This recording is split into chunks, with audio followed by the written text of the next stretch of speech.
आपण माने विजु जनता दलर जो प्रेस कॉन्फ्रेंस आहुत होता से आपण मानकर समस्त उपस्थिति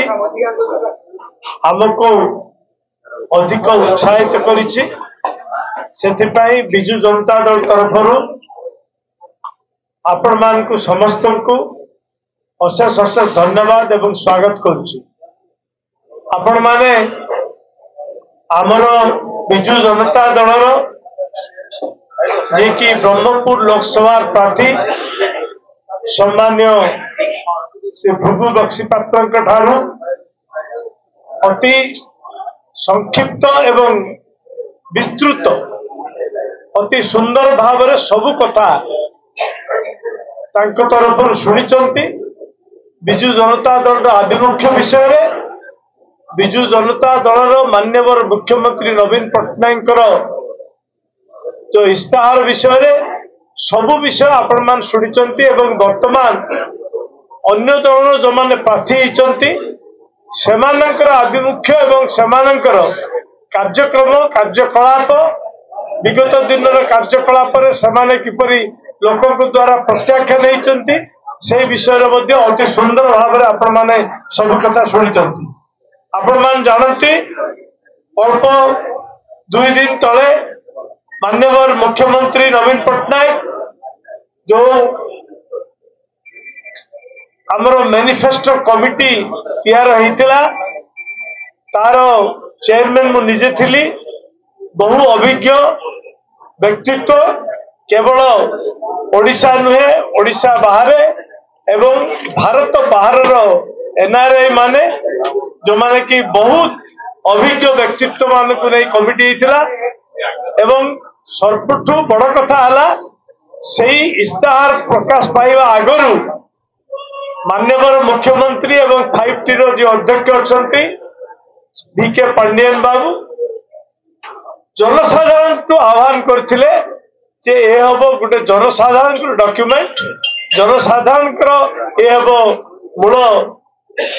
माने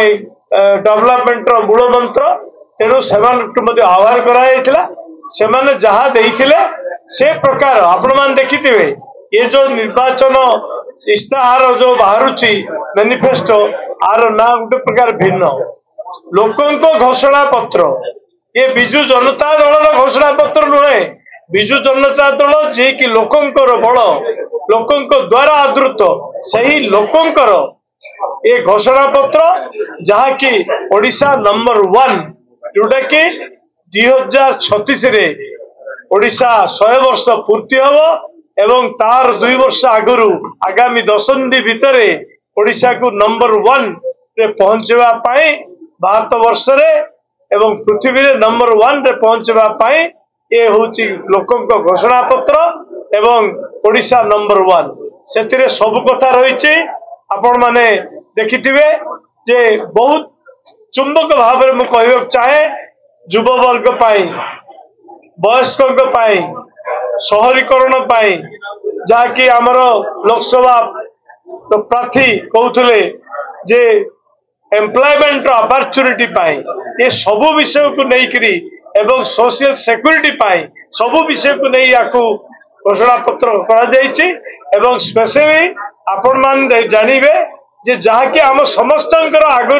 गोटे स्वप्न थिला ताकू मध्य जो 4टा क्लस्टर करेंगे अर्बनाइजेशन उपरे से क्लस्टर भितर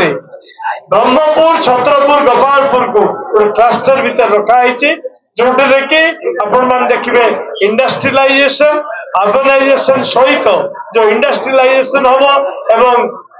ये जो 3टा को नहीं आम जो समस्त स्वप्न देखी विजु बाबू समय आम स्वप्न देखाई विजु बाबू जो मुख्यमंत्री थे से दाबी थिला तेणु आज मान्यवर मुख्यमंत्री पूर्ण करने प्रकार डॉक्यूमेंट एवं जो निर्वाचन प्रचार चलला वर्तमान ये निर्वाचन प्रचार रे एतिकी दिन भितर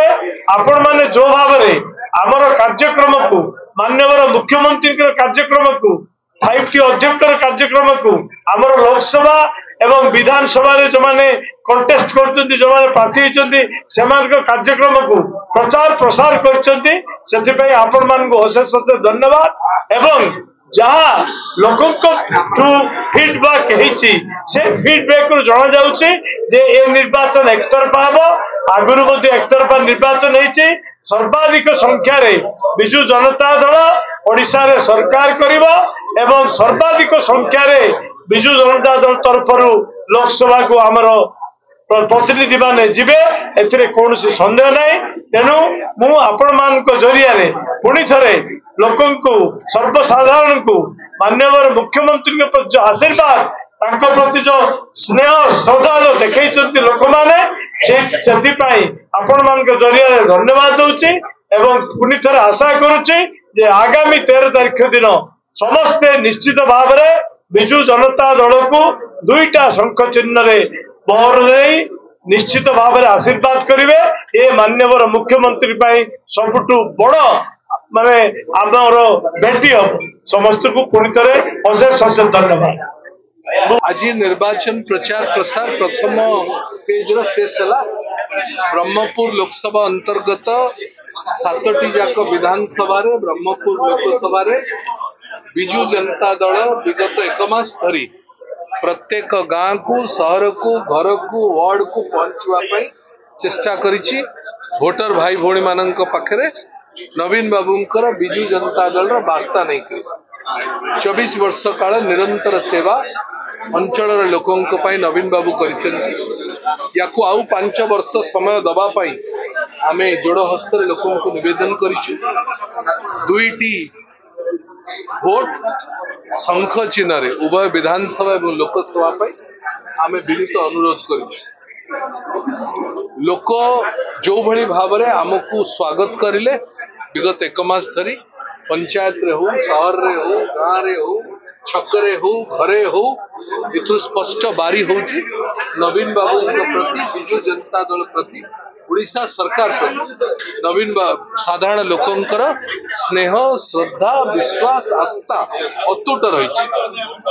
आमे यही कथा को देखिकरी मध्य मैनिफेस्टो जो नुआ 2 दिन तले प्रकाश पाई बिजु जनता दल से मध्य बिजु जनता दल स्पष्ट घोषणा करिछि जुलाई मास ठारू इलेक्ट्रिसिटी बिल मागणा हेबो 100 यूनिट पर्यंत जो माने व्यवहार करुछन्ती बिल ओडिशा सरकार बहन करिवो। यह बहुत बड़ आदृत होइछि कारण प्राय ग्रामांचल रे 100 यूनिट भितर ही सीमित समस्त इलेक्ट्रिक बिल बहुत बड़ प्रभाव पड़ेगा। आमे तो गत 2 दिन हेलाणी लोक आमको कहवा आरंभ कले धन्यवाद दवा आरंभ कले आमे गोटे बड़ व्यवधान रे बिजु जनता दल आगामी निर्वाचन रे जितिबो 2024 निर्वाचन रे विधानसभा और लोकसभा रे विश्वास आमर अछि। उभय विधानसभा और लोकसभा रे राज्य रे नवीन बाबू नेतृत्वाधीन रेकर्ड सरकार 6ठ थर पाई नवीन बाबू ओडिशार मुख्यमंत्री भाव में शपथ नेबे यह सर्वजन विदित लोकंकर आस्था विश्वास को बिजु जनता दल पाथेय कर आसंता 5 वर्ष अंचल विकास काम करिबारे आमे समस्त प्रतिश्रुतिबद्ध।